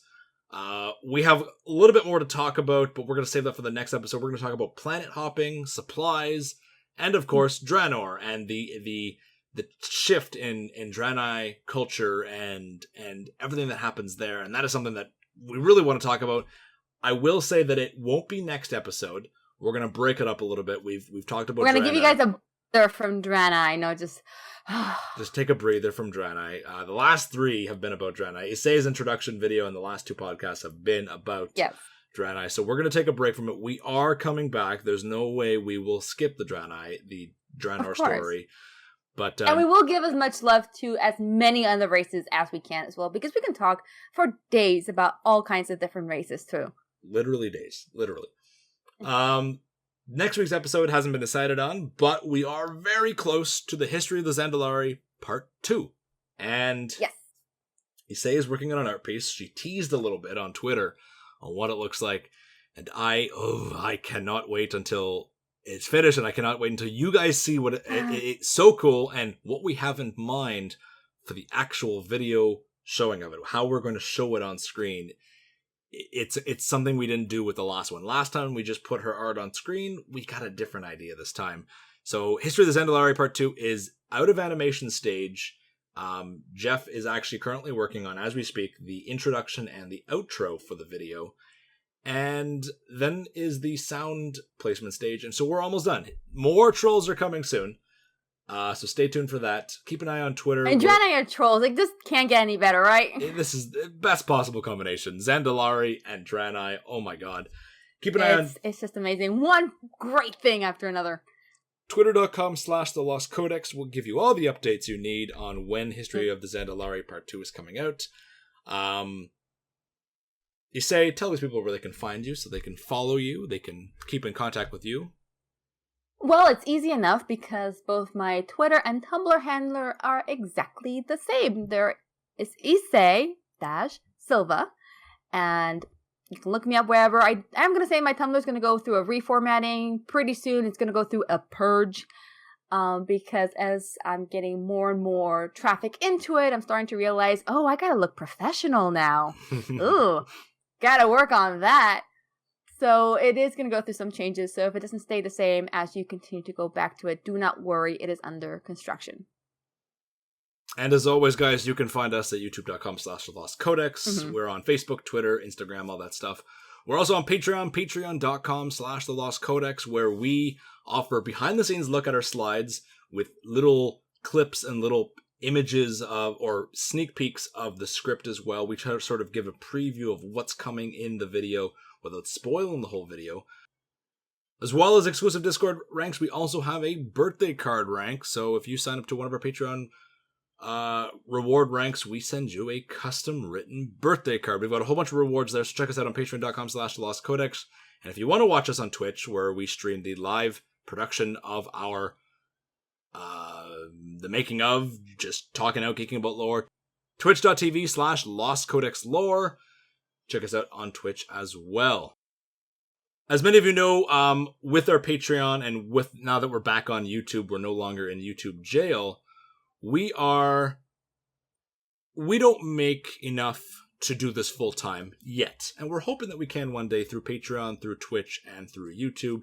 The support you guys show us means the world to us, so thank you for that, because those of us who are our patrons, it makes this possible. It really makes this possible, and we make a little bit from YouTube and a little bit from Twitch, but not enough to support us. And I think it's important to say, with Isei now part of the Lost Codex team, it's important to clarify that we don't post her artwork on our Patreon for multiple reasons. One, there's not a whole lot we make from our Patreon enough to sustain us, to allow us to go full time. And two, she just joined our team. We didn't think it was fair to post her artwork on a website where we get the money, especially since she's doing this artwork for us as a labor of love. Isei works with us out of a labor of love. She works with us on these videos because she wants to, not because she has to, not because, I wish that I was making enough that I could pay her, but, between the Lost Codex and my full-time job, it's a little bit of a difficult issue. So, with that in mind, just so people know, to clarify, she is part of the Lost Codex team, but we're not making enough to sustain ourselves yet, but we're hoping one day that we can be able to officially sponsor all of us and help support all of us in all that we do. But as of now, what we make doesn't support Jeff or I, let alone one of us. With that in mind, Isei, I believe you were launching your own Patreon soon. Yes, because I am going to take a sabbatical from my full-time job in order to work on my portfolio, to work on Lost Codex, and work full-time on commissions. So once that Patreon is set up, I will be reliant as well financially on everyone else's generosity. And I hope that people do support me on this journey so I can make an actual copy of a physical portfolio that I'm actually sell as well on BlizzCon, and I'll be selling prints, and I'll be selling different types of artwork. But I think it's important to know. A lot of people, I'm reminded of this comment when we made that video on YouTube, telling everyone that we were in YouTube jail. Someone commented, and they got really angry that we were pushing our Patreon, saying, "You make videos for money, and you're being greedy." And it's like, no, I don't make the Lost Codex videos. Jeff and I don't make these together to make money. That's not why we do it. We do it because we love doing it. We love telling stories. We love talking about the lore. I would love to make money and to be able to do this full time. And there's this need, there's this desire by every content creator out there to be able to support themselves full time in what they do. And that means the world to them when they can support themselves on Patreon, through YouTube, Twitch, however means that commissions, they can live and survive while doing what they do. And, there's always going to be that negative comment or that skeptical comment saying, well, that's not reality. And it's like, but it can be reality. By no means is supporting on Patreon necessary or mandatory. I'm never, for the Lost Codex videos, going to post a Lost Codex only episode to Patreon. We'll create content whether you support us or not on Patreon because we just love doing it. That's it. We're not going to gate anything. We might gate early access stuff. We might gate behind the scenes stuff, but it's not something, we're not punishing those who don't support. In the end, you are going to receive the full content. And we're not going to hold anything back, whether, behind gates, behind, payment. We're not going to do anything like that. Because ultimately, as Isei just said, we do it because we love doing this. I had a comment ask if they're missing out by not contributing on Patreon, and I assured their fear. I said no, like there's absolutely not. We're not hiding anything. And for a lot of artists on Patreon post early concepts and previews and voting rights and stuff like this to those patrons, but ultimately everyone sees the artwork, and that's just how Patreon works. And so if you can't support on Patreon, that's okay. There's no guilt, there's nothing like that. It's this desire to, we want to be able to support ourselves, and we provide a means. And if you wish to support us, Isei, any content creator out there, it means the world for them. Just to throw, as Taliesin and Evitil always say, and it's a win-win. The more I can spend more time on art, the more art you guys get. Exactly. And same with, people always say, Jesse, why don't you make a lot of Lost Codex episodes? Why does it take you so long to make episodes? And I'm sitting here going, guys, you don't realize how much time goes into these episodes because of real life. Actually, though, daytime job. Jeff and I go to our daytime job, and we come home after work. We put all of our time and effort into these videos, and I wish that I could just stay at home and work on these videos. I wish that I had an office that I can go to work on these videos, but that's not real life as of this moment. And and you and I, especially because I do full-time job as well, I work up to 10 plus hours a day in my job, and I still come home, and it's a physical job. I'm on my feet for like 9 of those 10 hours. Same. And I come home, I'm dragging my feet, I am exhausted, and I still sit down in front of the computer and work on art and work on these podcasts and work on these videos. And I've passed out in front of the computer more times than once, because it's just, we just love doing it. It's something I look forward to doing even when the rest of my body is beat. As Taliesin and Evitil say, their videos are done because of their generous patrons. They throw their real life money at them, and it's a way for us to sponsor what we do. So if you do want to sponsor us, if there is any desire to help out what we do, whether it's us, the Lost Codex, or Isei Silva on her own, she'll be launching a Patreon soon. You could check us out on Patreon. Links will be down below for both Lost Codex, and when Isei launches hers, I will add her Patreon as well. And hopefully one day we'll be able to write big fat checks to Isei for all the artwork that she's been doing. But until then, thank you guys for all of your support, all of your love. It means the world to us, because we don't do this for money. We do this because we want to. But I also need to eat, so that's a plus. With that in mind, I think we're done. We're not mages. We cannot conjure our own food. No, I wish. With that in mind, Isei, anything else we need to talk about? I think that's it. I think we wrapped it up pretty neatly. It's we're going on 2 hours and 4 minutes for this podcast. But of course, it will be shortened once I edit a little bit. But thank you guys for listening to another episode of Decoded, a Lost Codex podcast. I am your host, Jesse, along with... And I'm your co-host, Isei. And we'll see you guys in the future. Maybe not next week with Draenei, but we'll be back with something. Thank you guys very much, and we'll see you next week. See you then.